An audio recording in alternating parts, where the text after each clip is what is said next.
سوال نمبر 1، شب برات کی کوئی فضیلت ہے؟ جواب ہے یقیناً ہے۔ شب برات کی فضیلت یقیناً ہے۔ یہ فضیلت کہاں ہے؟ جواب حدیث کی تمام کتابوں میں، حدیث کی تمام کتابوں میں۔ اس میں ترمذی شریف میں حدیث ہے، ابن ماجہ شریف میں حدیث ہے۔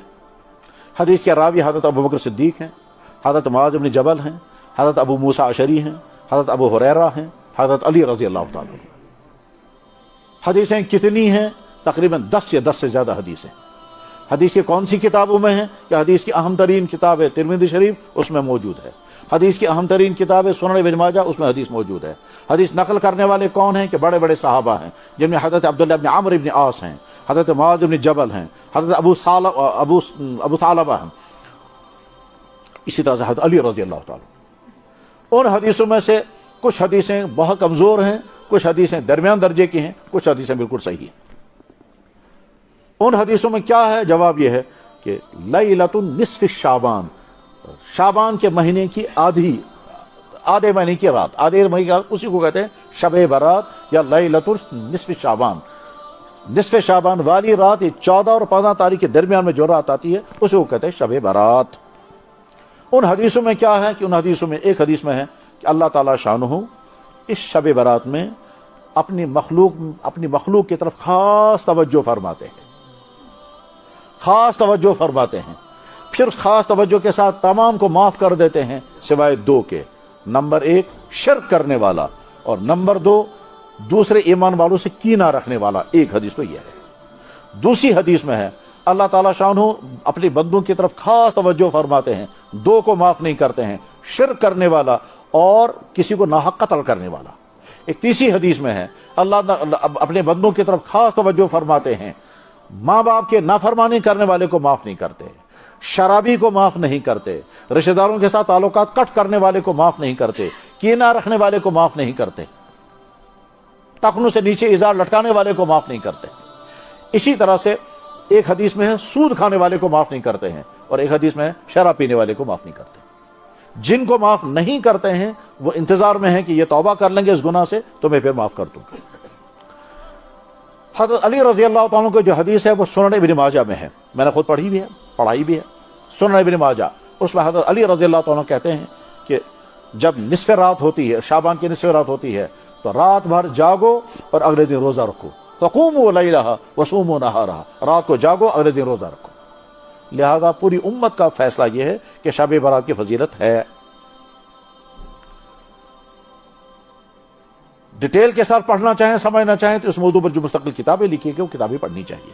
اس کے بعد اگلا سوال ہے کہ کیا اس شب میں کوئی خاص عمل اللہ کی طرف سے طے ہے؟ جواب ہے کوئی عمل طے نہیں، یہ آدمی کو خود طے کرنا ہے مجھے کیا کرنا ہے۔ اور اعمال کتنے ہیں؟ کہ اعمال ہیں نمازیں، تلاوت، تسبیحات اور دعائیں، 4 عمل ہیں۔ آپ نمازیں بھی پڑھیں جتنی چاہیں پڑھیں، صلاۃ الحاجت پڑھیں، صلاۃ الحاجت پڑھیں، نماز استخارہ پڑھیں، نماز استغفار پڑھیں، جتنی چاہیں نمازیں پڑھیں۔ اللہ کے نبی علیہ السلام تو کبھی نمازیں پڑھتے تھے ان کے پاؤں میں ورم آ جاتا تھا، حتیٰ تورمت قدماہ، یہاں تک کہ پاؤں مبارک میں ورم آ جاتا تھا۔ ساتھ میں رات میں جب عبادت کریں گے تو اس میں ذہن میں رکھنا ہے، بس یہ بات اچھی طرح سے ذہن میں رکھ لیجئے، جس وقت نماز میں ہم کھڑے ہوں اور بالفرض کمرے میں اندھیرا ہو تو اس وقت تصور کریں اللہ کی طرف سے اس وقت اعلان ہو رہا ہے، هل من سائل فاعطی، کون مانگنے والا ہے میں عطا کروں گا۔ یہ ہر رات میں اعلان ہوتا ہے، یہ حدیث بخاری میں ہے، ہر رات میں اعلان ہوتا ہے، یہ حدیث بخاری میں ہے۔ اور شعبان کی رات میں اعلان ہوتا ہے، یہ حدیث اس میں ہے جس میں ابھی میں نے بتایا۔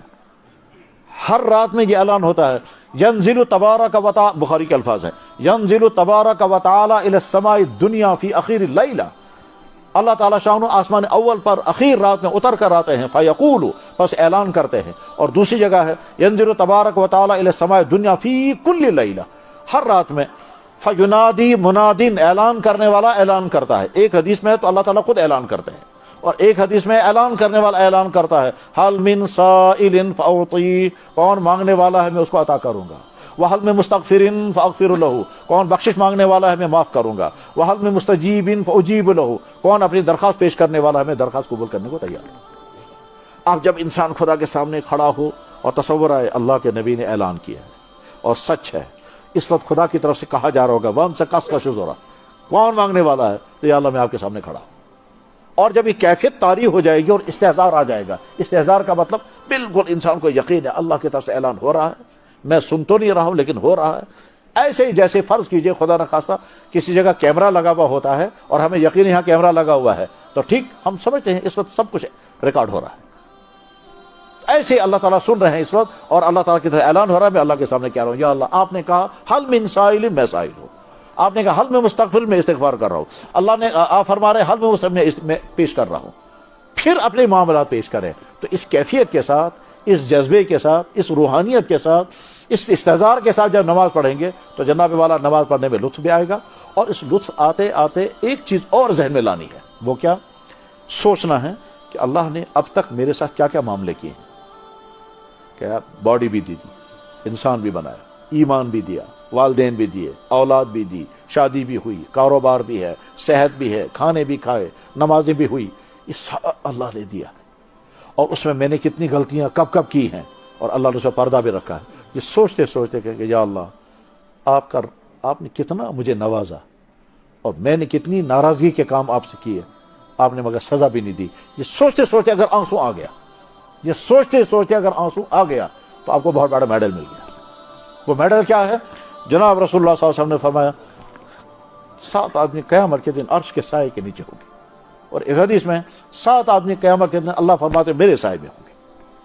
بخاری میں حدیث ہے 7 انسان یظلہم اللہ، اللہ تعالیٰ ان کو سایہ عطا کرے گا یوم لا ظل الا ظلہ، جس دن اللہ کے سائے کے علاوہ کوئی سایہ نہیں ہوگا.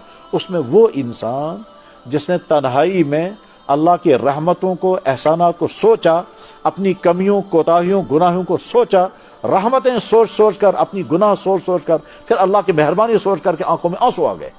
رجل، وہ انسان، ذکر اللہ، اس نے یاد کیا اللہ کو خالیاً تنہائی میں، ففاضت عیناہ، اس کی آنکھوں سے آنسو آ گئے. یہ آدمی قیامت کے دن عرش کے سائے کے نیچے.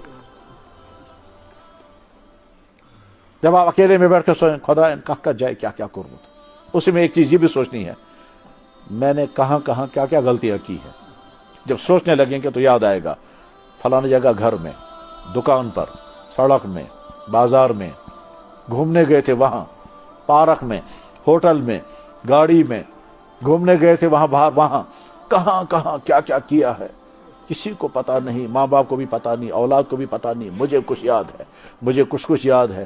اللہ نے سب پر پردہ رکھا ہے. خدا مہربانی تو سیسی پرد نہ کری تو رسوا نہ دو تو سزا، نہ سزا دی نہ رسوا کیا. یہ سوچتے سوچتے اگر آنکھوں میں آنسو آ گیا بس سمجھو وہ میڈل آپ نے مل